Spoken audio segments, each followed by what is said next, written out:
Bien, jóvenes, entonces íbamos hablando acerca de este cuadrito de la concentración, ¿no? Cuando hay el trabajo muscular, cuando hay contracción muscular.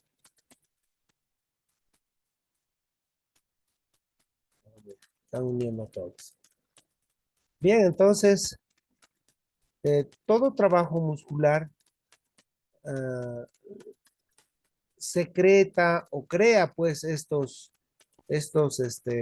concentraciones bioquímicas en nuestro organismo, ¿no? O sea, realmente me voy porque ya vienes vacaciones, güey. A mí la verdad la noticia, pues no me cae tan bien. Hay que hacer esto doblemente divertido. Pero no puedo hacer lo que te A puedo ver, dar. Elmer, por favor, silénciale tu audio.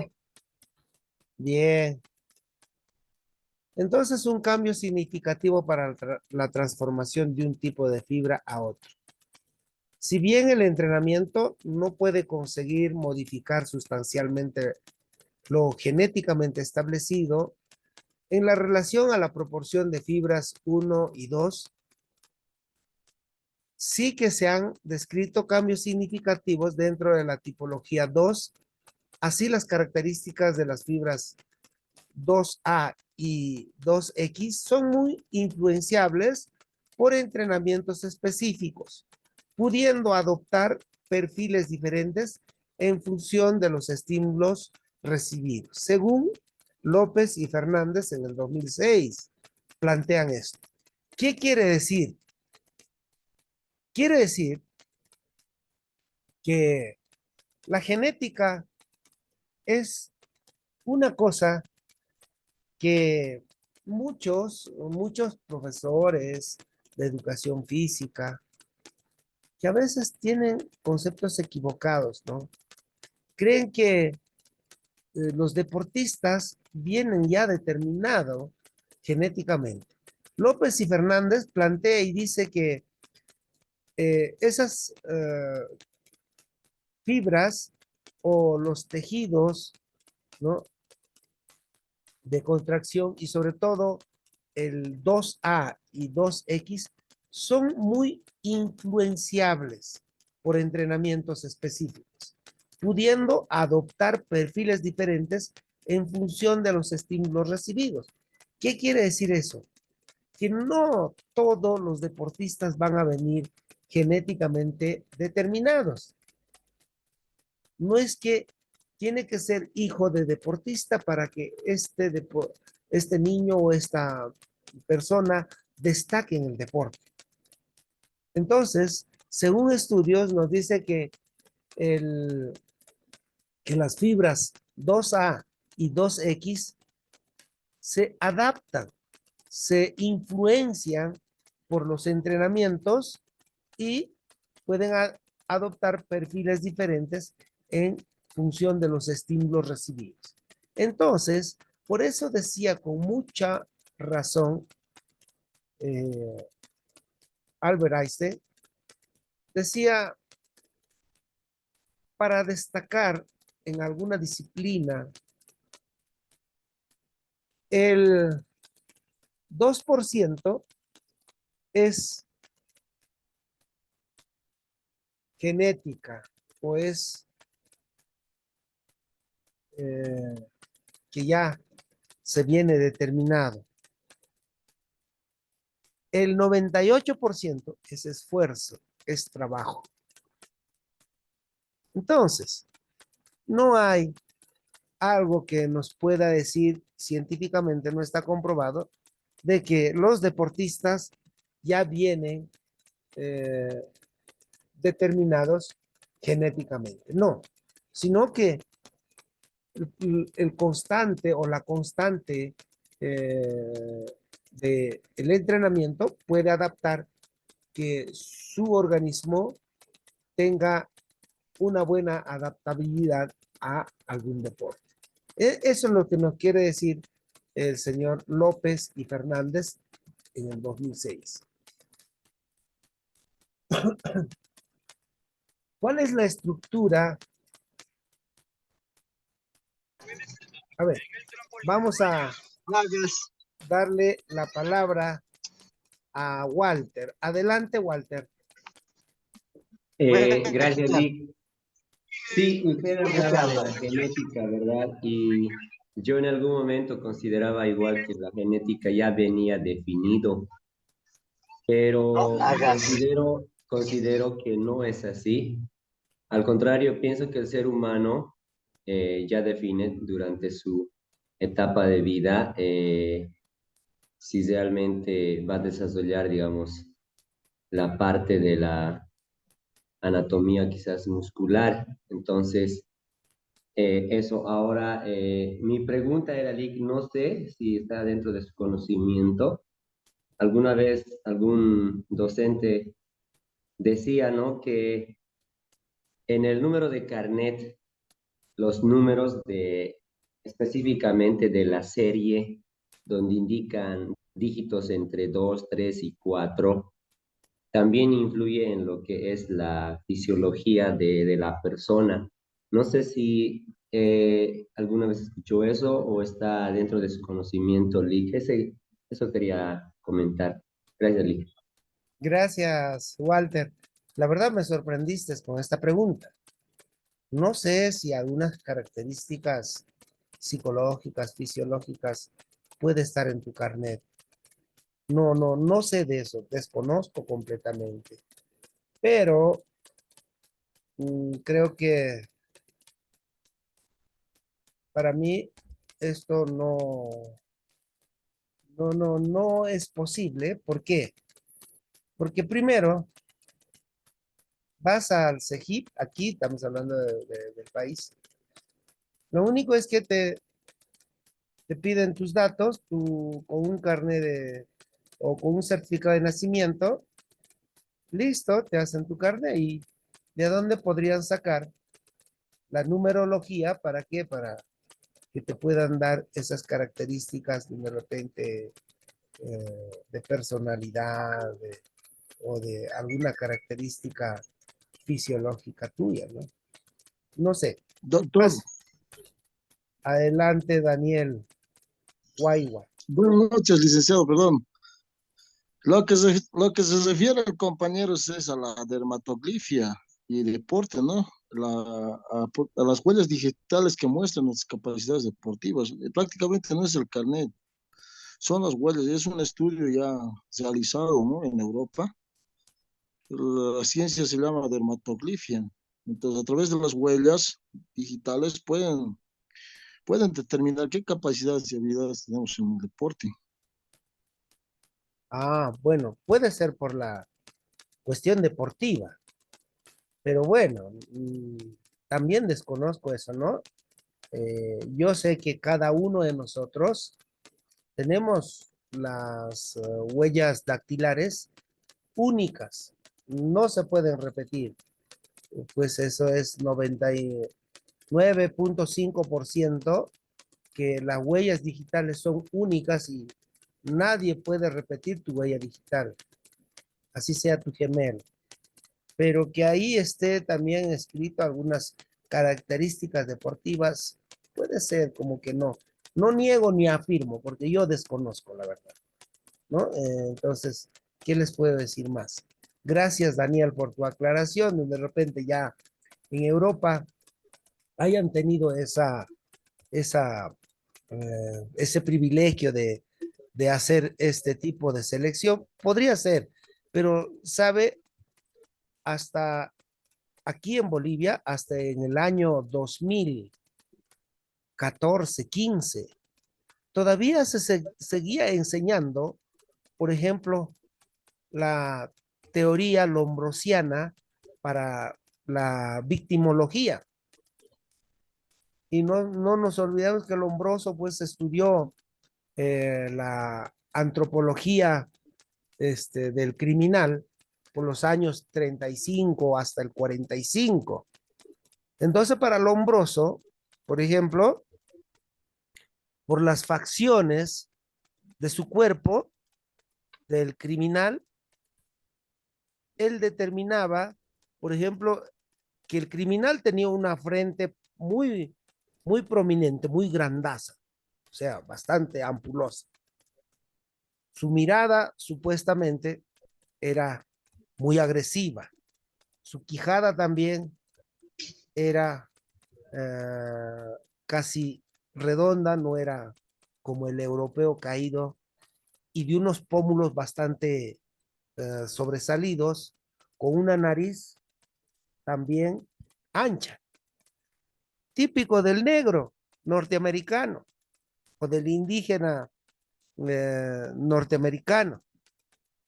Entonces, su teoría, como todo lo novedoso entra como en moda, se tomaba como buena moneda.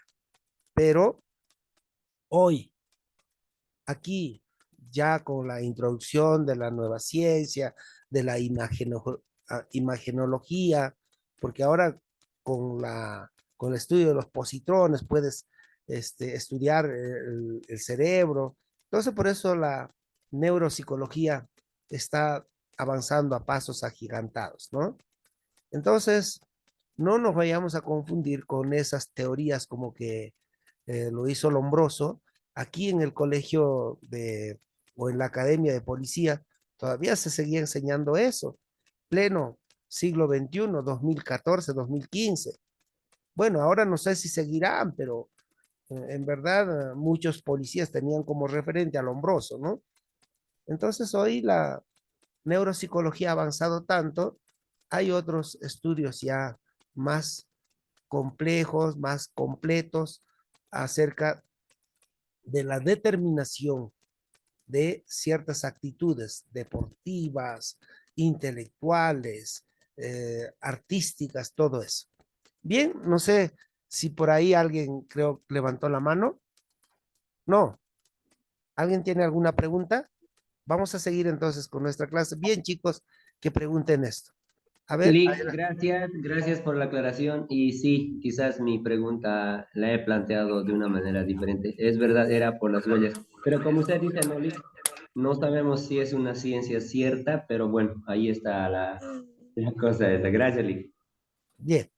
Entonces sigamos, ¿ya? Bien. Entonces,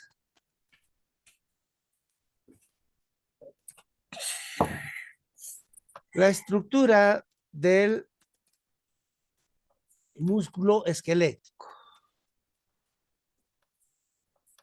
La estructura se pueden contabilizar más de 215 pares de músculos. Pares de músculos, ¿ah? Porque siempre tenemos, ¿no? Lateral derecho, izquierdo. Entonces, en cada uno hay músculos que se repiten. Entonces, 215 por 2 serían 430 músculos, como los que conocemos en el ámbito del deporte, sean deltoides, eh, el bíceps, el tríceps, entre otros. Estas se conectan entre sí para realizar movimientos simples o complejos. Una porción del músculo independiente está cubierto por el epimicio. Mire esos nombres, ¿no? El epimicio, el permicio y el endomicio. El epimicio mantiene unido ese músculo dentro de él. Encontraríamos varios haces de fibras denominados fascículos envueltos por el perimicio. Y ahí está, acá, no sé si están viendo ahí en el, en el gráfico, ahí tenemos, ¿ve? El perimicio que envuelve así toda una fibra. ¿Están viendo con el cursor estoy haciendo? El endomicio que está dentro de ese haz o de fibras. Pero ¿dónde está el epimicio? El epimicio quiere decir que está cubriendo todo esto. A todos los fascículos. ¿Cuántos fascículos podemos contar acá? 1, 2, 3, 4, 5, 6, 7. 7 fascículos que hacen un músculo. Pero ese músculo tenemos entonces el epimicio que lo cubre a todo, estos fascículos, que mantiene unido ese músculo. Dentro de él encontramos varios haces de fibras y acá están las fibras, ¿ve? 1, 2, 3, 4, 5, 6, 7. Algunos dicen hasta 8, ¿no? Pero no sé. Cada músculo tiene diferentes fascículos de músculos. También nos dice, de él encontramos varios haces de fibras denominados fascículos envueltos en el perimicio. Entonces, cada uno de estos también sería el famoso perimicio. Esto de acá. O sea, los 8 tienen otra membranita que lo va envolviendo, sería el perimicio. Es dentro del perimicio que encontraremos las fibras musculares individuales que también están cubiertas por una membrana llamado endomicio. Entonces, estas fibrillas ya pequeñitas también tienen otras membranitas que se llamaría el famoso endomicio. Entonces, no se confundan con los términos, ¿no? El epimicio, perimicio, endomicio, está hablando de la formación muscular. Entonces, un músculo grandazo va a estar envuelto por el epimicio y ese epimicio también va a tener fascículos que se llama el famoso perimicio y la más chiquitita, el endomicio, ¿no? No sé si hasta ahí me entendieron. ¿Tienen alguna pregunta, jóvenes? ¿No? ¿Nadie tiene una pregunta? ¿Está más claro que el agua del Choqueyapu? Muy bien. Entonces, seguimos con con el desarrollo de nuestra clase.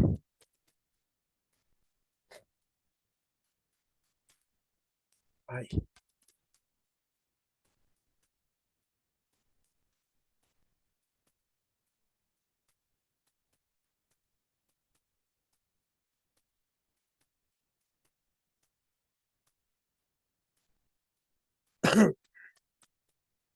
Bien. Entonces, tenemos, ¿qué es el sarcolema? O sea, esto es el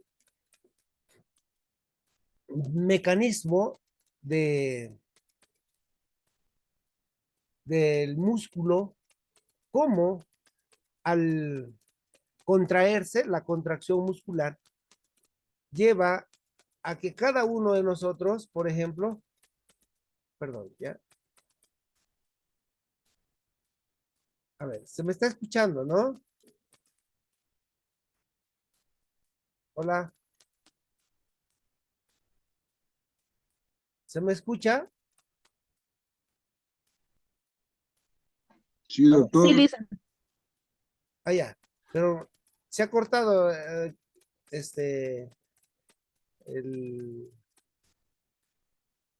las diapositivas que estaba compartiendo, ¿no? Se ha cortado, ¿verdad? Ya, vamos a... Ahí está. Entonces, de la estructura más grande a la pequeña, vamos a ver cómo aquí. ¿Ven ustedes cómo esto de aquí se va a dividir en el músculo? El sarcolema, ¿qué es? Es una membrana de plasma que rodea la fibra muscular. Entonces, aquí verán ustedes, están viendo, ¿verdad?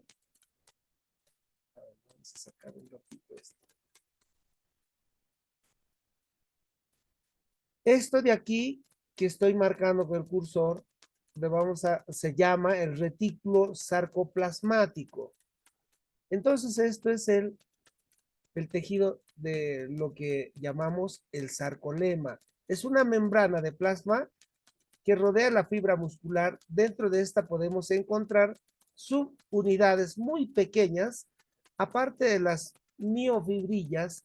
Los espacios entre miofibrillas están rellenas de una sustancia gelatinosa llamado sarcoplasma.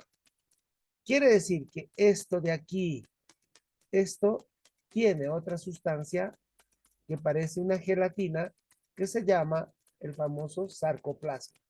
Este contiene a la vez una estructura de túbulos transversales. Miren, los túbulos transversales está de color fucsia,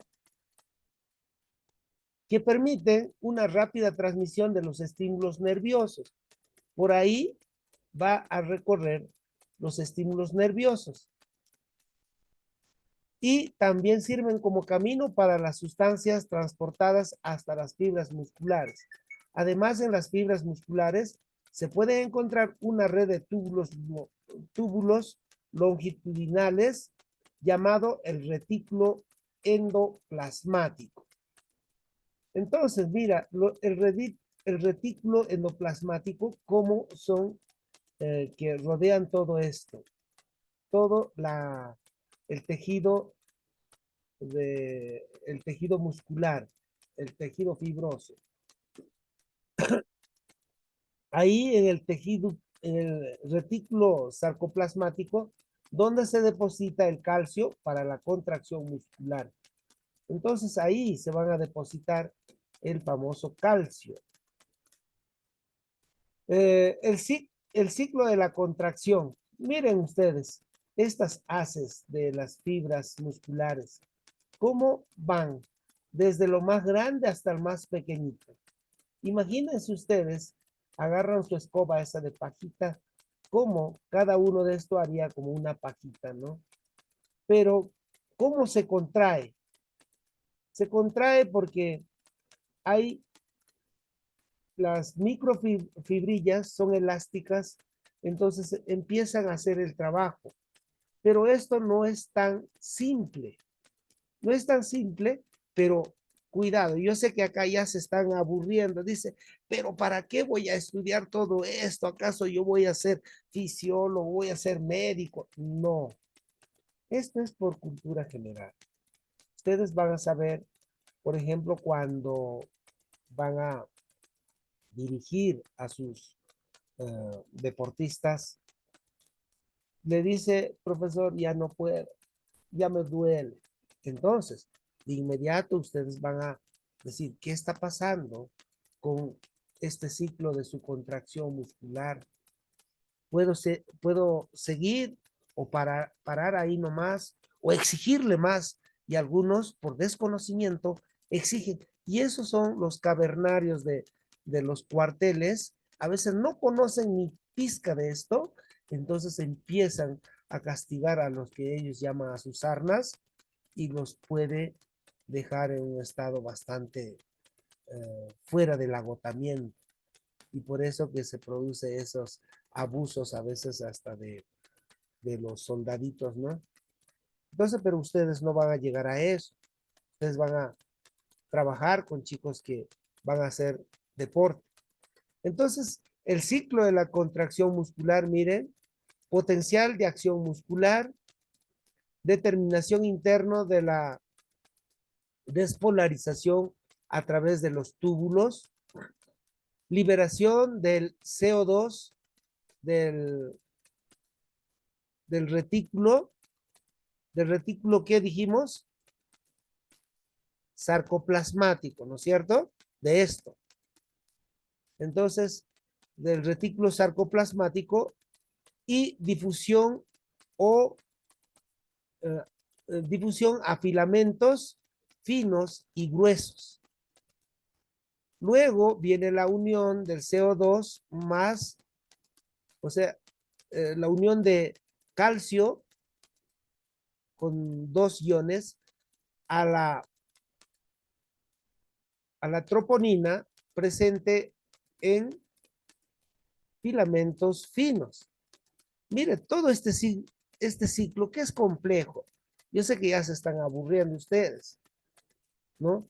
Pero este es el ciclo que se cumple en un ciclo de contracción muscular. Tipos de contracción muscular, ahí tenemos contracción muscular isotónica, isométrica, auxotónica, isocinética, concéntrica y excéntrica. Mira los nombres que también te ponen así, ¿no? Por eso es que muchos jóvenes a veces dicen, ay, pero no voy a estudiar fisiología, ¿no? ¿Para qué me pones todo ese nombre? Bueno, en el contenido del texto está todo esto. Por si acaso yo no me estoy inventando nada.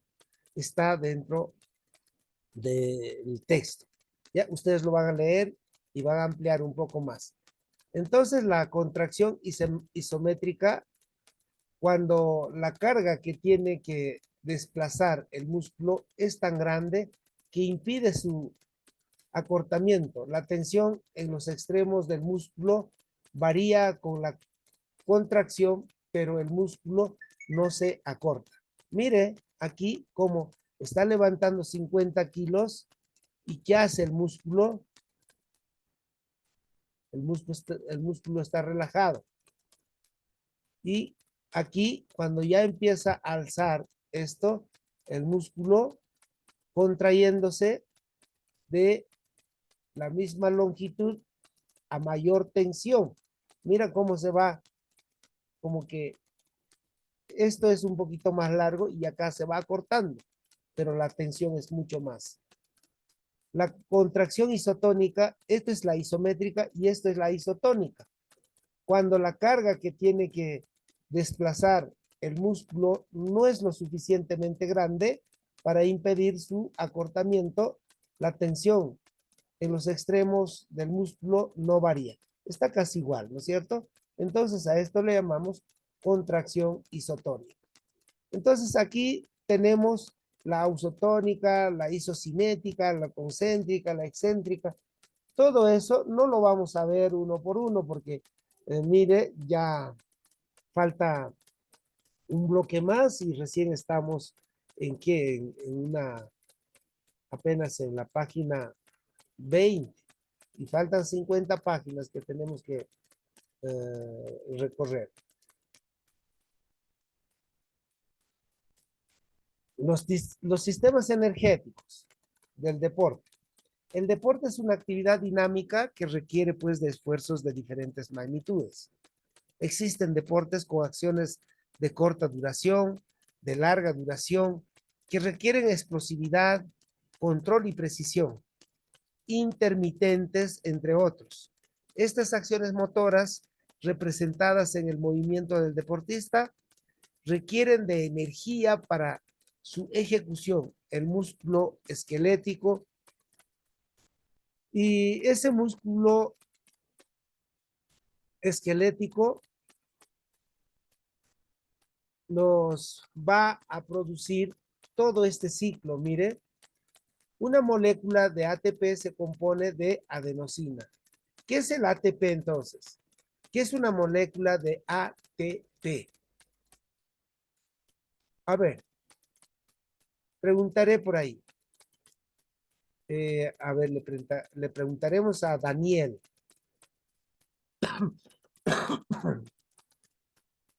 ¿Qué entiendes por ATP, Daniel? ¿Tienes idea? Buenas noches, licenciado. Si no me equivoco, es el ácido trifosfático. ¿Cómo?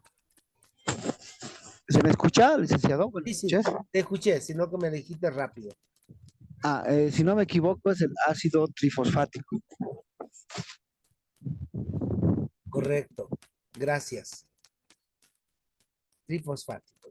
Pero yo le había preguntado a Daniel UF, hay dos Daniel, ¿no? Bueno, bien, Daniel. Por ahí, a ver, Lidia, ¿qué entiendes o qué sabes del ATP?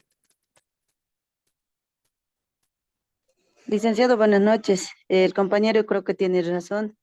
Es la parte de lo que es el ácido trifosfático. Trifosfático. Comparto. Es la adenosina trifosfato, ¿ya? El ATP. Pero ¿de dónde sale eso? Dirán ustedes. Dicen, Sí, eh, adelante, Daniel. ahora sí, es que como hay dos Danieles, ya. Sí, está bien. A ver, Es el adenosino trifosfato.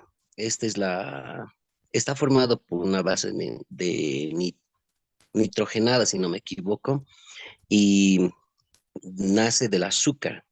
O sea, es de tipo Correcto. pentosa y tiene la capacidad de generar energía, a lo que me recuerdo. Muy bien, sí, tienes un buen recuerdo. Eso se estudia en primaria o en secundaria, creo que ya te enseñan, ¿no? De la adenosina trifosfato. Y eso sale pues de todo lo que comemos y sobre todo las personas, por ejemplo, que comemos harta papa, como yo soy papero, creo que mi madre desde niño, en vez de darme la mamila o el biberón, mi mamá me aplastaba la papa con un poquito de aceite y su sal. Eso me hacía comer a los 4 o 5 añitos. Qué mamila, me embarraba toda la cara con papa. Entonces, y ahí pues está la famosa harina que en el transcurso de tu organismo se va a convertir en glucosa. Y esa glucosa se va a transformar en adenosina trifosfato para hacer el trabajo, ¿no? De la energía para que tú puedas hacer actividades, para que puedas pensar, para que puedas bailar, para que hagas deporte. Entonces, pero ¿qué pasa si comes demasiada harina, mucha glucosa y no quemas ese ATP? Se va a convertir en grasa, luego se va a ir acumulando en el abdomen, en las mujeres en su cadera, en la papada y empezamos a engordar por la poca quema de la adenosina trifosfato. Bien, entonces, mire, me está avisando esta máquina que también dentro de 7 minutos con 25 segundos se va a cortar. Y para el tercer bloque volvemos con el mismo link. ¿Perfecto? ¿Ya? Entonces, sigamos. Muchas gracias a los que han participado. Entonces, eso lo que acabamos de comentar es todo este ciclo, ¿eh? Entonces llega la comidita va a ser digerido a través de nuestro hígado, va a convertir en glucosa y eso lo va a enviar a través de la sangre. La glucosa se va a convertir en glucógeno muscular. Si no se quema, entonces la glucosa, por ejemplo, eh, aquí tenemos todo el ciclo como la glucosa se va a convertir en la unión de dos uniones de moléculas de adenosina trifosfato, se va a convertir en triosa y esa triosa va a transformarse en piruvato o en lactato, que también son compuestos químicos, ¿no? Entonces, más el oxígeno, más el carbono, o es el CO2, más el ácido, va a convertir el acetilcolina, que es otro tipo de, eh, es un neurotransmisor, que es un compuesto proteínico. Entonces, la acetilcolina va a tener todo este proceso. Mire, por acá. Entonces, es el ciclo del ácido cítrico. Aquí.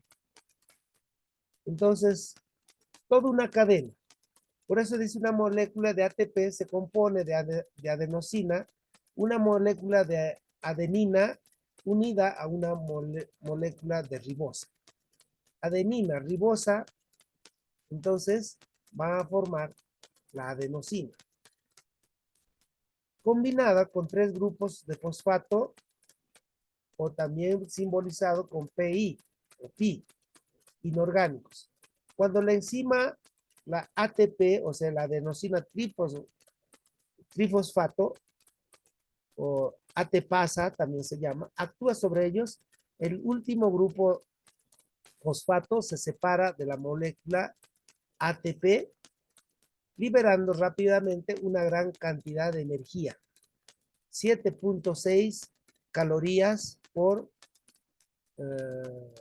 mol, es una unidad ¿ya? De medida química, es el más pequeñito, de molaridad, o sea, de ATP. Esto reduce el ATP a ADP o difosfato de adenosina y también el PI. Esto está sacado de la página 96 del autor anteriormente citado. No sé si hasta aquí se han complicado, ¿verdad? ¿Alguien tiene alguna pregunta? ¿Nadie? ¿Está clarito todo? Bien, jóvenes. Entonces, sigamos. Si alguien tiene una pregunta, levanta la manito y yo le doy la palabra, ¿ya?